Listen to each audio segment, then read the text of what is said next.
السلام عليكم ورحمة الله وبركاته. kusoo dhawaada channelka daawanaysiin waa channelka Dr. Saddam Hussein. maanta waxaan idin wadaa isku aragtay in caadadaada ay soo laabanaynin marka aad dhashid ama marka aad umusha aad ka baxdid. maxaa ku keeni kara dhibkani? maxaana ma aragtay dabiici ah aad kula dagaaltami kartaa dhibkani?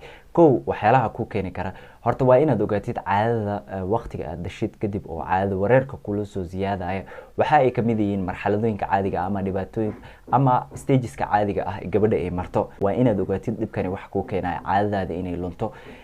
99% dumarka marka ay nuujinayaan ama marka ay dhalaan maaragtay waqtiga dhalmada ay soo gaaraan ay dhalaan ay umusha ay ka soo baxaan waxa ku dhacaysa caadadan inay heleen. taasi waa inaad ogaatid.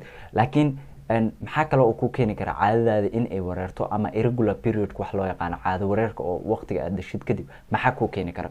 kow waa in arinta koowaad ku keenaysa caado wareerka ayaa hadii uu waqtiga dhalmada kugu darsamay weight zaid ah, miisaan zaid ah haduu kugu darsamay ama miisaan zaid ah haduu jirkaaga uu la soo ziyaaday waa inaad ogaatid caadadaadina way wareeraysaa. sheyga labaad ayaa ah waa inaad ogaatid hadii aad nuujinaysid hooyo nuujinay aad tahay caadadaada ma helaysid. waa taas waa xaqiiqo sababtoo ah 99% dumarka nuujiyo caadada ma helaan. sheyga saddexaad ku keeni kara caadadaada inay wareerto waqtiga aad dhashid kadib waxa waaye hadii ay hormoonkaaga ay qaldan yihiin. hormoonkaaga maxaa kamid ah progesterinka, estrogenka, FSH-ka, LH-ka, MH-ka kulli hadii ka wada qaldan yihiin ayagana dhibkani waad isku arkaysaa. sidoo kale marxaladda afraad ama shanaad dhibka ku keenaya oo caadadaada inay wareerto ayaa ah hadii aad xanuumo uurka ka horo aad maaragtay aad qabtay. sida xanuumadani waxaa kamid ah kow hadii aad xanuumada thyroidka aad qabtay, laba xanuumada ovarieska sida loo yaqaano ovarian cystka,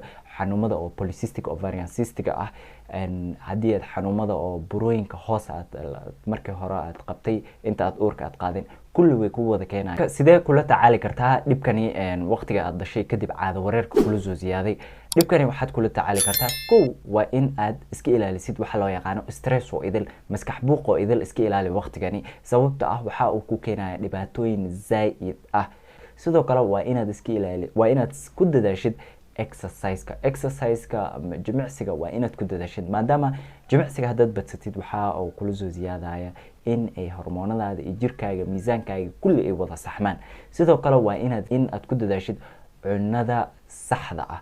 cunada saxda ah loo yaqaano healthy diet-ka. healthy diet-ka muxuu ka kooban yahay qudarada, cagaarka, maaragtay sokorta waa inaad iska yaraysid. intaasoo idil waa inaad iska ilaalisid.